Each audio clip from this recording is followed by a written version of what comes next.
150 में से पाँचों सब्जेक्ट 30-30 नंबर के आने वाले हैं। सभी लोग ध्यानपूर्वक समझिएगा। और इसके साथ साथ दोस्तों हमारी टॉपर नोट्स आ चुकी है। टॉपर नोट जिनको भी ईवीएस पर्यावरण की चाहिए, दिए गए नंबर पे आपको कमेंट करना है। टॉपर नोट्स आपको जानकारी आपको व्हाट्सएप पे मिल जाएगी। तो चलिए शुरुआत करते हैं। पहला प्रश्न जो आप लोगों की स्क्रीन पर है, सभी लोग ध्यानपूर्वक समझिएगा। ये पिछली बार पूछा गया प्रश्न था। 1950 के दशक में जापान के टोयामा में पर्यावरणीय रोग का प्रकोप किसके कारण था? लीड, कैडमियम, पारा या जस्ता? सभी बताइएगा। सभी मेरे प्यारे मित्र, मेरे ब्रदर, सिस्टर एंड टीचर, सभी कमेंट कीजिएगा जिनका सपना है एमपी टेट एग्जाम को फतेह करना। जायसवाल सर, आप सभी का अभिनंदन, स्वागत कर रहे हैं। तो साथियों 1950 के दशक की बात है, जब जापान के टोयामा में पर्यावरणीय रोग का प्रकोप हुआ था। वह आपके कैडमियम के कारण हुआ था। और पिछली बार में इतना टफ क्वेश्चन पूछ लिया गया था जो कि वर्ग 3 लेवल का नहीं होना चाहिए, तो काफ़ी टफ लेवल पूछे गए थे। तो उसी लेवल के अकॉर्डिंग यह प्रैक्टिस सेट तैयार किया गया। तो ध्यानपूर्वक समझिएगा। अगला प्रश्न, विश्व के 3/4 लोगों का खाद्यान्न क्या है? गेहूँ, चावल, मक्का, जौ, जाई, बाजरी या चावल मक्का की बात करेंगे? जौ, बाजरा। जई मतलब होता है जवा, आपने सुना होगा। जवा बाजरा वही है, जौ। विश्व के 3/4 लोगों का खाद्यान्न बताना। तो सभी लोग जानते हैं गेहूँ और चावल है। अगर गेहूँ चावल ना हो तो 3/4 विश्व का ये खाद्यान्न माना गया है, वही गेहूँ चावल माना गया है। इसके बाद साथियों अगला प्रश्न है, तीसरा प्रश्न बहुत अच्छा प्रश्न है कि निम्नलिखित में से सबसे उपयुक्त शिक्षण विधि बताना है। विचार गोष्ठी एवं सुतलेख, सुतलेख एवं दिया गया कार्य, विचार गोष्ठी एवं कार्य योजना, व्याख्यान एवं सुतलेख, सभी जानते हैं। तो इनमें से सबसे उपयुक्त जो शिक्षण विधि है, याद रखिएगा, हमारी वो कहलाती विचार गोष्ठी और कार्य योजना। तो पेडागॉजी पर भी फोकस करना है, ठीक है। विचार गोष्ठी, कार्य योजना, शिक्षण विधि सबसे उपयुक्त मानी गई है, क्योंकि इस शिक्षण विधि में छात्र, बालक, बालिकाएं परस्पर विचारों का आदान प्रदान करके अपने ज्ञान की वृद्धि करते हैं। और यह विधि शिक्षा के कृत्रिम वातावरण को समाप्त करने तथा शिक्षा को जीवन से संबंध स्थापित करने के लिए महत्वपूर्ण होती है। तो कृत्रिम वातावरण को समाप्त कर शिक्षा को जीवन से संबंधित करने हेतु हमारी विचार गोष्ठी, कार्य योजना, शिक्षण विधि की बात होती है। अगला प्रश्न सभी कमेंट कीजिएगा साथियों। बहुत अच्छा प्रश्न यहाँ पे पूछा गया है कि निम्नलिखित में से कौन सी ग्रीन हाउस गैस नहीं है? Carbon dioxide, nitrous, helium, methane. तो आप सभी लोग जानते हैं, ज्ञानी सर्वव्याख्याता लोग हैं, भावी अध्यापक अध्यापिका हैं जायसवाल सर, आप सभी का अभिनंदन, स्वागत करते हैं कि इनमें से ग्रीन हाउस गैस की बात करते हैं तो कार्बन डाइऑक्साइड गैस आ जाती है, नाइट्रस ऑक्साइड गैस की बात करते हैं, ठीक है, और मीथेन की बात होती है, लेकिन हीलियम गैस आपका यहाँ पे ग्रीन हाउस गैस में नहीं आता है, ठीक है। सबसे ज़्यादा उत्सर्जन की बात करें, carbon dioxide, nitrous oxide, methane, chlorofluorocarbon जी हम CFC कहते हैं, वाष्प, ओजोन, ये सारी चीज़ें होती हैं। और गैसों का जो उत्सर्जन होता है ये वातानुकूलित जो फ्रिज होता है, कंप्यूटर, स्कूटर, इससे होता है। और हीलियम जो है ग्रीन हाउस गैस नहीं कहलाती, ये एक निष्क्रिय या नोबल गैस है। हीलियम कैसी है? निष्क्रिय गैस में आती है या नोबल गैस में आती है? आपने 10वीं में मेंडलीफ की सारणी में आपने पढ़ा होगा शायद। अगला प्रश्न है, जनसंख्या की दृष्टि से देश में मध्य प्रदेश का स्थान कितना है? तीसरा है, छठा है, पाँचवा है या सातवां है? तो जनसंख्या की दृष्टि से देखा जाए मध्य प्रदेश का जो स्थान हो जाता है वो कितने में आ जाता है? छठे में आता है या सातवें में? सभी लोग बताइए। छठा स्थान आता है, ठीक है। चलिए सभी लोग समझ गए अच्छे तरीके से। अगला प्रश्न है, मिट्टी के अति सूक्ष्म कण क्या कहलाते हैं? पिछली बार आया हुआ प्रश्न था। मिट्टी कहलाते हैं, ह्यूमस कहलाते हैं, रेतीला कहलाता है, कब्र कहलाता है। देखिए सबसे छोटी मिट्टी अगर पूछी जाती तो वह चिकनी मिट्टी, क्योंकि चिकनी मिट्टी में क्या है, सघनता कम होती है। फिर ह्यूमस, रेतीली, ये मिट्टी के प्रकार हैं। लेकिन अगर ये पूछ लिया जाए कि मिट्टी के अति सूक्ष्म कण क्या कहलाते हैं तो मिट्टी ही कहलाएंगे। बालू नहीं कहलाया जाएगा, वह कंकड़ नहीं कहलाएगा, वह मिट्टी ही कहलाएगा। मृत्तिका अर्थात चिकनी मिट्टी। चिकनी मिट्टी के कण क्या है? सूक्ष्म, अर्थात बहुत छोटे होने के कारण परस्पर जुड़े रहते हैं और इनके बीच रिक्त स्थान बहुत कम होता है। जो बलुई मिट्टी होती, मृदा होती है, विपरीत होती है, इनके कणों के बीच सूक्ष्म स्थानों के जल रुक जाता है। अतः चिकनी मिट्टी में वायु कम होती है, लेकिन ये भारी भी होती है, क्योंकि इसमें बलुई मृदा जो होती है अपेक्षा अधिक जल रहता है। अगला प्रश्न देख लेते हैं, समझिएगा ध्यानपूर्वक और फीडबैक कीजिएगा। बहुत अच्छा प्रश्न है कि निम्न नदियों में से कौन सी नदी बंगाल की खाड़ी में गिरती है? सुवर्ण रेखा, सिंधु, ताप्ती, नर्मदा, सभी लोग बताइएगा। तो आप सभी लोग जानते हैं सुवर्ण रेखा ऐसी नदी है जो आपके बंगाल की खाड़ी में गिरती है। कहाँ पे गिरती है सुवर्ण रेखा? बंगाल की खाड़ी में, ठीक है। भारत के उत्तराखंड राज्य से बहने वाली पहाड़ी नदी है और ये रांची में लगभग 16 किलोमीटर दक्षिण में पश्चिम के स्थित नगड़ी गांव से रानी चुआ नामक स्थान से निकलती है तथा ये आपके बालेश्वर नामक स्थान पर बंगाल की खाड़ी में गिरती है। ताप्ती, नर्मदा, सिंधु नदियाँ क्या तीनों अरब सागर में गिरती हैं। तो अरब सागर में गिरने वाली नदियाँ कौन सी हैं? ताप्ती, नर्मदा, सिंधु, याद रखिएगा। ठीक है, चलिए बात करते हैं अगले प्रश्न की। जिन्होंने टॉपर नोट्स नहीं लिया, टॉपर नोट्स आपके प्रिपरेशन को इम्प्रूवमेंट करने वाली है, आपकी तैयारी को मजबूत करने वाली है, जो भी कमी है पूरा हो जाएगा। और ये ईवीएस का टॉपर नोट्स बहुत ही लगभग दोस्तों बता रहा हूँ आपको 550 पेज से ज़्यादा इस टॉपर नोट्स पे कंबाइंड किए गए हैं, क्योंकि ईवीएस का सिलेबस बड़ा है और जो भी देखे सब इंपॉर्टेंट पॉइंट्स से कहीं से भी पूछा जा सकता है, इसलिए टॉपर नोट्स बहुत इंपॉर्टेंट है आप सभी के लिए। टॉपर नोट्स आपका जो प्राइस रखा गया 159 आपका टॉपर नोट्स का प्राइस रखा गया है, जो कि बहुत ही साधारण है ताकि सभी लोगों को प्राप्त हो सके। अगला प्रश्न है, हवा में नमी के रूप में क्या जाना जाता है? आर्द्रता, कोहरा, पानी, भाप, सभी बताइएगा। तो हवा में जो नमी के रूप में जाना जाता है वह हमारा कहलाता है भाप जाना जाता है। हवा में नमी को क्या क्या बोलते हैं? भाप बोला जाता है। ठीक, आप देखते होंगे जब भी खाना पकाते तो ऊपर उड़ता है भाप, तो वो क्या है? पानी ही होता है, जल ही होता है, लेकिन जो भाप के रूप में वह ऊपर क्या है? वाष्पित हो जाता है। अक्सर ठंड के समय में देखेंगे नदियों में जहाँ पानी इकट्ठा रहता है वहाँ पर भी भाप आप देखते होंगे नदियों के ऊपर, तो वह क्या है? जल वाष्पित होता रहता है। अगला प्रश्न है, मध्य प्रदेश में कौन सा शहर झीलों का शहर कहलाता है? तो सभी लोग जानते होंगे एमपी वाले, इंदौर, उज्जैन, भोपाल, ग्वालियर। ठीक है, जो भोपाल के निवासी हो तो डेफिनेटली जानते ही होंगे कि मध्य प्रदेश में कौन सा शहर झीलों का शहर कहलाता है? वह भोपाल कहलाता है। और अक्सर देखा शहरों में शहर के लोग नहीं रुकते हैं, दूर दूर से लोग जाते हैं शहरों पे ठहरते हैं, उनसे बोला जाएगा तो कहीं बाहर के ही होंगे, वहाँ के नहीं होते शहर में। ठीक है, अक्सर हर शहर, हर सिटी, हर शहर की बात आती है तो भोपाल को जो है झीलों का शहर कहा जाता है। लोअर लेक, अपर लेक जैसी दो सुंदर झीलों के कारण भोपाल के झीलों का शहर कहलाता है। किसके लिए? लोअर लेक और अपर लेक होने के कारण भोपाल को झीलों का शहर कहा जाता है। अगले प्रश्न, निम्नलिखित में से कौन सा सागर यूरोप को अफ्रीका से अलग कर देता है? क्या वह सागर आपका लाल सागर है, काला सागर है, अरब सागर है, भूमध्य सागर है? सभी बताइएगा। बहुत ही कम समय बचा हुआ है, इसलिए प्रैक्टिस सेट एक भी मत चूकिएगा, बेहतरीन प्रिपरेशन में लग जाइए। और आगे प्रैक्टिस पेपर पूरा आने वाला है 150 प्रश्नों का, वो भी आप लोगों ध्यानपूर्वक समझिएगा। इनमें से कौन सा सागर यूरोप को अफ्रीका से अलग कर देता है? तो यूरोप को अफ्रीका से अलग करने वाला सागर और कोई ना आपका भूमध्य सागर है। क्या है? भूमध्य सागर। जी हाँ, इसका क्षेत्रफल लगभग 25 लाख वर्ग किलोमीटर है, जो भारत के क्षेत्रफल का लगभग 3/4 है। तिल नहीं होते हैं, ये भी जानना जरूरी है। अगला, 2019 में किस शहर में प्रधानमंत्री नरेंद्र मोदी जी अंतर्राष्ट्रीय योग उत्सव के कार्यक्रम में प्रतिभाग किए थे? नई दिल्ली, रांची, देहरादून, मैसूर, मरठ। तो मेरे प्यारे में सभी लोग जानते हैं भारतीय प्रधानमंत्री जो उस समय 2019 में थे, आज भी हैं, लेकिन जो प्रश्न है उसके अकॉर्डिंग हमें चलना है। तो 2019 में जो प्रधानमंत्री रहे मोदी जी, नरेंद्र मोदी, जो अंतर्राष्ट्रीय योग उत्सव हुआ इस कार्यक्रम में प्रतिभाग यानी कि रांची आपके झारखंड में हुआ था मेरे ख्याल से। ठीक है, 21 जून 2015 में आयोजित अंतर्राष्ट्रीय योग दिवस कार्यक्रम में गिनीज वर्ल्ड भी बनाया गया था। प्रश्न आएगा कि अंतर्राष्ट्रीय योग में गिनीज वर्ल्ड कब बना? तो 21 जून 2015 में आयोजित अंतर्राष्ट्रीय योग दिवस कार्यक्रम में गिनीज वर्ल्ड रिकॉर्ड बनाया गया था। तो ये भी एक नॉलेजेबल चीज़ें आप जो कि माइंड की मेमोरी में आपके सेव होना चाहिए। अगला प्रश्न, साथियों के निम्नलिखित में से 6 रोग के उपचार हेतु उपयोग किया जाता है? आपके पेनिसोलिन, एस्पिरिन, पैरासीटामोल या डिटॉल। देखिए, अगर 6 रोग की बात की जा रही तो कहीं ना कहीं पेनिसोलिन की बात आती है। यह एक एंटीबायोटिक दवा होती है जो जीवाणुरोधी होती है और यह बैक्टीरिया जैसे स्टेप्टोकोकाई, स्टेफ्लोकोकाई, क्लोस्ट्रीडियम आदि की पोसे की शरीर को नुकसान पहुंचाए बिना नष्ट कर देती है। तो एंटीबायोटिक की बात आती है। इसके बाद अगला प्रश्न है कि डोंगा शब्द से आप क्या समझते हैं? डोंगा योग का एक रूप नहीं है। डोंगा प्रोप के रूप में कुत्तों का उपयोग करके योग का एक प्रकार है।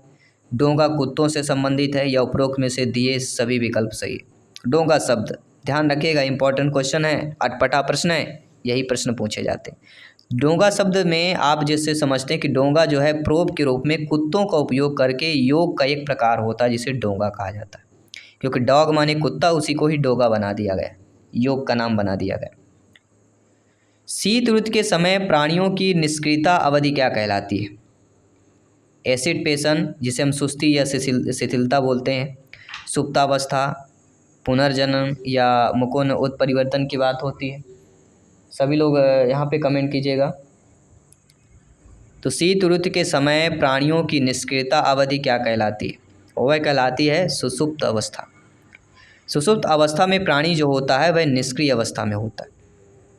अक्सर आप देखते होंगे शीत ऋतु में ठंड रक्त वाले जो प्राणी होते हैं अपनी ऊर्जा आवश्यकता तथा उपापचयन की दर की निम्नता बनाए रखने हेतु सुप्तावस्था में चले जाते हैं। अगला प्रश्न साथियों कि मध्य प्रदेश की उर्मिला परियोजना निम्नलिखित में से किस राज्य की सहयोग से बनी है? उड़ीसा, महाराष्ट्र, उत्तर प्रदेश, बिहार। तो मध्य प्रदेश में एक उर्मिला परियोजना बनी है जो कि आपके उत्तर प्रदेश राज्य के सहयोग से बनी है उर्मिला परियोजना। अगला प्रश्न साथियों और भी आपका इम्पोर्टेंट हो जाता है कि कौन सा एंजाइम जो प्रोटोजोआ को छोड़कर बाकी सभी जंतु जगत के जंतुओं में पाया जाता है? इंसुलिन, पेप्सिन, रेनिन या एमाइलेज। तो वह एंजाइम जो प्रोटोजोआ को छोड़कर बाकी सभी जंतु जगत के जंतुओं में पाया जाता है वह आपका एमाइलेज कहलाता है।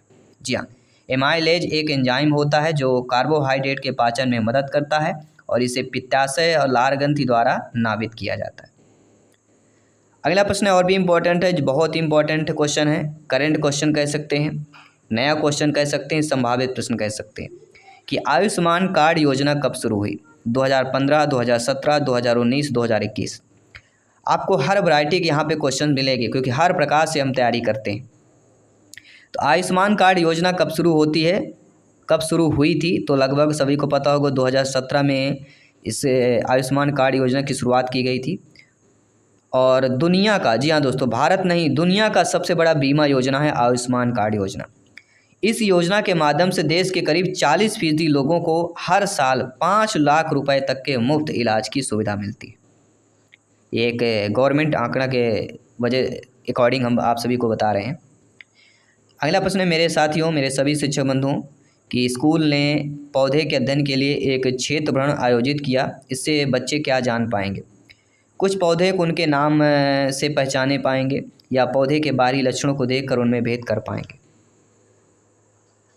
तो आप सभी लोग जानते समझते हैं, ज्ञानी सर्वव्याख्याता लोग हैं कि भ्रमण से, क्षेत्र भ्रमण से EVS पर्यावरण में प्रश्न तो आता ही आता है। तो स्कूल ने पौधे के अध्ययन के लिए क्षेत्र भ्रमण आयोजन किया। इस पर कुछ पौधे को उनके नाम से पहचान भी पाएंगे बच्चे, पौधे के बाहरी लक्षणों को देखकर भी उनमें भेद भी कर पाएंगे, इसकी पत्ती ऐसी है, इसका पेड़ है ऐसा, कलर ऐसा है, ऐसे फल ऐसे हैं, ऐसे भी विवेदन किया जा सकता है। तो सी यानी 1 और 2 दोनों चीज़ें सही हो जाएंगी।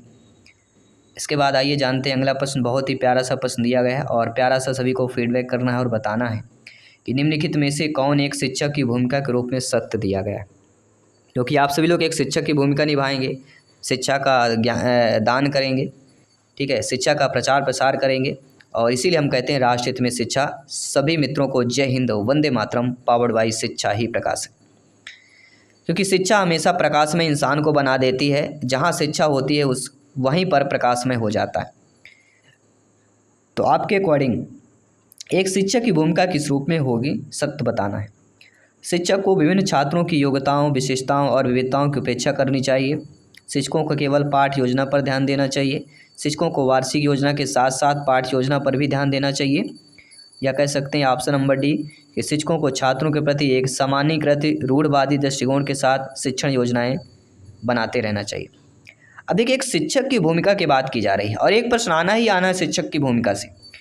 देखिए, अगर योग्यता विशेषताओं की उपेक्षा करना तो निगेटिव हो जाएगा, केवल पाठ योजना यह भी निगेटिव हो जाएगा। शिक्षकों को वार्षिक योजना के साथ साथ योजना पर भी ध्यान देना, ये मेरा तो, क्योंकि साथ साथ बात कर रहा है, वार्षिक योजना के साथ साथ क्या है, पाठ योजना पर भी ध्यान देना, ये थोड़ा पॉजिटिव लग रहा है। और अगला कि शिक्षकों को छात्रों के प्रति एक सामान्यीकृत रूढ़वादी दृष्टिकोण के साथ शिक्षण योजनाएं बनाते रहना चाहिए। तो प्रति सामान्यीकृत रूढ़वादी शब्द दे दिया गया, इसलिए कहीं ना कहीं सी ऑप्शन बेस्ट लग रहा है, जो शिक्षक की भूमिका के रूप में सत्य होना चाहिए। आप भी शिक्षक है, आप भी बता सकते हैं कि इनमें से कौन सा ऑप्शन सही होगा। आपके अकॉर्डिंग ज़रूर अपना फीडबैक अवश्य दीजिएगा।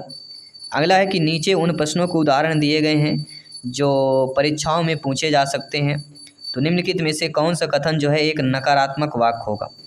नकारात्मक मतलब निगेटिव वाला हमें बताना है कि बेल्जियम की राजधानी का नाम क्या है? गरीबी ही उच्च बेरोजगारी के एकमात्र कारण नहीं है, अपने उत्तर को न्यायोचित ठहराएं। कोविड के फैलाने के कारण 3 कारण बताइए। दुनिया में सबसे लंबी नदी कौन सी? देखिए, इसमें से नकारात्मक दिया गया है कि गरीबी ही उच्च बेरोजगारी एकमात्र कारण नहीं है। ये नकारात्मक हो क्योंकि कारण नहीं दे दिया गया, इसलिए आपका नकारात्मक हो जाएगा। अगला प्रश्न कि मानव शरीर को किस रूप में ज़्यादा ऊर्जा मिलती है? मानव आपका हमारा जो शरीर है किस रूप में ज़्यादा ऊर्जा मिलती है? प्रोटीन में, खनिज लवण में, विटामिन में, कार्बोहाइड्रेट में? तो सभी लोग जानते हैं किसकी बात करेंगे, कार्बोहाइड्रेट।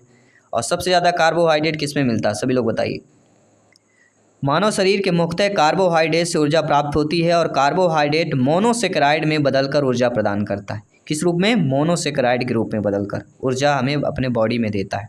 मोनोसेकेराइड, मोनो मतलब एक होता है, डाई मतलब 2, ट्राई मतलब 3। ठीक है, ये आपने शायद केमिस्ट्री में पढ़ा होगा शायद। अगला है कि वर्धमान ट्रॉफी किससे संबंधित होती है? कुश्ती, मुक्केबाजी, भारोत्तोलन या कबड्डी? सभी लोग बताइएगा। तो वर्धमान ट्रॉफी, आप स्वयं समझिए। वर्धमान मतलब कहीं ना कहीं वर्धमान यानी बलवान होना चाहिए। इसके लिए बलवान किस में हो सकता है? सभी में हो सकता है, लेकिन सबसे ज़्यादा वर्धमान वजन आपका भारोत्तोलन। लास्ट में ना है, लास्ट में ना है। ठीक है, तो वर्धमान ट्रॉफी भारोत्तोलन। देखिए, निम्न में से विश्व का कौन सा देश हथियार व गोला बारूद का सबसे बड़ा आयातक? ईरान, अफ़गानिस्तान, पाकिस्तान, भारत? तो पाकिस्तान तो ऐसा हो नहीं सकता। पाकिस्तान का सभी लोग जानते हैं किससे जुड़ा हुआ है शब्द अधिकतर, लेकिन वह देश जो हथियार और गोला बारूद का सबसे बड़ा आयातक है वह हमारा प्यारा न्यारा हमारा देश है, जिसे हम बोलते हैं भारत।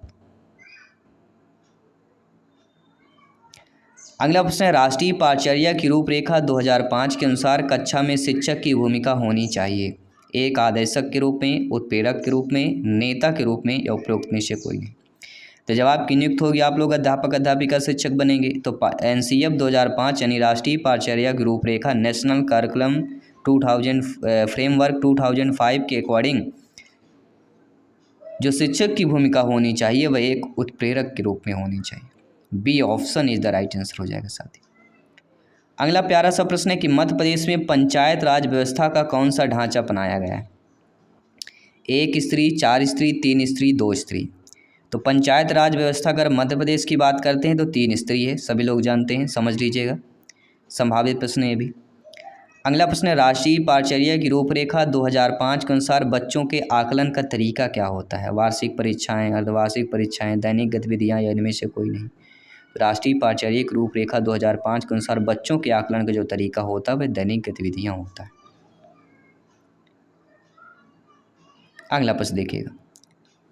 अगला प्रश्न ध्यानपूर्वक समझिएगा, इंपॉर्टेंट क्वेश्चन है क्योंकि संविधान से रिलेटेड एक प्रश्न आना ही आना सभी को पता है। भारतीय संविधान की 7वीं अनुसूची में वर्णित भारतीय रिजर्व बैंक किस सूची का विषय है? संघ, राज्य, वैश्विक, समवर्ती? तो भारतीय रिजर्व बैंक अर्थात RBI ये जिस सूची का विषय वह संघ सूची कहलाता है। भारतीय रिजर्व बैंक एक संघ सूची का विषय है और भारतीय रिजर्व बैंक वाणिज्यिक बैंकों को जो है नियमित करती है। प्रश्न आ गया कि कौन सा बैंक वाणिज्यिक बैंकों को नियमित करती है? इलाहाबाद बैंक, HDFC बैंक जो भी नए नए हैं, CFC बैंक हो गया, ICI बैंक हो गया, HDFC हो गया और RBI या स्टेट बैंक दे दिया जाए तो आपको RBI पे जाना है। ठीक है, सभी लोग समझ गए। आइए बात करते हैं अगले प्रश्न। भारतीय संविधान में किस मौलिक अधिकार के अंतर्गत सभी व्यक्तियों के देश के कानून द्वारा समान संरक्षण दिया जाएगा? तो सभी को पता है संविधान और अनुच्छेद ये दो ऐसे टॉपिक है जहाँ से एक प्रश्न आएगा। तो भारतीय संविधान में जिस मौलिक अधिकार के अंतर्गत सभी व्यक्तियों को देश के कानून द्वारा संरक्षण दिया जाएगा वह समता का अधिकार, स्वतंत्रता का अधिकार, शोषण का अधिकार या धर्म की स्वतंत्रता का अधिकार। तो भैया जब समान संरक्षण मतलब कहीं ना कहीं समता का अधिकार होगा, सभी का समान अधिकार है, सभी को समान संरक्षण दिया जाएगा। और संविधान में अनुच्छेद 14 से 18 तक समता के मूल अधिकारों का उल्लेख है जिसके तहत राज्य द्वारा सभी को समान कानून के द्वारा समान संरक्षण दिया जाएगा। अगर संरक्षण किया तो ये याद रखिएगा, अनुच्छेद 14 से 18 ये किसी को आप डायलॉग मार सकते हैं रास्ते में, कोई अगर आपको परेशान करे कोई गवर्नमेंट ऑफिसर परेशान करता है तो भी डायलॉग कि आप संविधान नहीं पढ़े हैं क्या सर? संविधान में अनुच्छेद 14 से 18 पढ़िए और वहाँ पे देखिए कि समता के मूल अधिकारों का उल्लेख है। सामने वाला बिल्कुल फ्लैट यानी कि बोलती बंद हो जाएगी। तो जो ऐसे कानून है, जो ऐसे संरक्षण है, आपको जानना चाहिए, जो सरकार ने आपके लिए बनाया है संरक्षण के लिए। अगला प्रश्न है, छात्रों को पर्यावरण अध्ययन की सभी शाखाओं को एक साथ पढ़ाने हेतु निम्न में से कौन सा उपागम श्रेष्ठ होगा? देखिए, छात्रों को अगर बच्चों को, बालक बालिकाओं को पर्यावरण अध्ययन की सभी शाखाओं को अगर एक साथ पढ़ाना हो, चक्राकार, अध्यापक केंद्रित, एकीकृत उपागम या स्वयंभू, तो सभी लोग जानते हैं अगर एक साथ पढ़ाना है तो कहीं ना कहीं एकीकृत की बात करेंगे, एकीकृत उपागम की। थर्ड ऑप्शन इधर राइट आंसर। और इस प्रैक्टिस सेट का साथियों 30वां प्रश्न कि प्राथमिक विद्यालय में विज्ञान संग्रहालय बनाने का सबसे प्रमुख उद्देश्य क्या होता है? पाठों को शीघ्रतापूर्वक दोहराने का अवसर देना, व्यक्तिगत शिक्षा के अवसर प्रदान करना, छात्रों को अवलोकन तथा संग्रह की आदत डालना या विज्ञान अध्यापन में धन की बचत। तो धन का शब्द उपयोग या तो निगेटिव, ये तो हो नहीं सकता है। अब यहाँ पे अवसर, यहाँ पे भी अवसर और संग्रह करने की आदत डालना है, यानी बचाने की आदत भी है। लेकिन क्या बचाने का ये भी ध्यान अच्छा, अवलोकन। तो पाठों को शीघ्रतापूर्वक दोहराने के अवसर देना, व्यक्तिगत शिक्षा के अवसर प्रदान करना, छात्रों में अवलोकन तथा संग्रह करने की आदत डालना। तो प्राथमिक विद्यालय में विज्ञान संग्रहालय बनाने का प्रमुख उद्देश्य क्या होना चाहिए? 3 में से आपको कमेंट करके बताना है। डी ऑप्शन तो नहीं होगा। फर्स्ट, सेकंड, थर्ड में आप लोगों को कमेंट करके बताना, फीडबैक करके बताना है कि इसका राइट आंसर क्या होने वाला है। और इसके साथ साथ 30 MCQs, 30 इस प्रैक्टिस सेट में 30 क्वेश्चनों में से आपके कितने सही हुए ये भी आपको कमेंट करके बताना है। तो आई होप सभी लोग अच्छे तरीके से समझ पाए होंगे। जिनको भी पर्यावरण की टॉपर नोट्स चाहिए, टॉपर नोट्स भी हमारे संस्था द्वारा उपलब्ध कराई जा रही है। तो टॉपर नोट्स जिनको भी चाहिए वो आपको व्हाट्सएप करना है 9630689598। इस पर केवल व्हाट्सएप मैसेज करना है, कॉल मत कीजिएगा, ठीक है। व्हाट्सएप मैसेज करेंगे, पूरा डिटेल मिल जाएगा कैसे किस प्रकार से आपको प्राप्त होगा। बाकी सभी प्रैक्टिस सेट चल रहे हैं, ज्वाइन कीजिए, प्रिपरेशन को मजबूत कीजिए और इस बार 101% एग्जाम को फतेह कीजिए।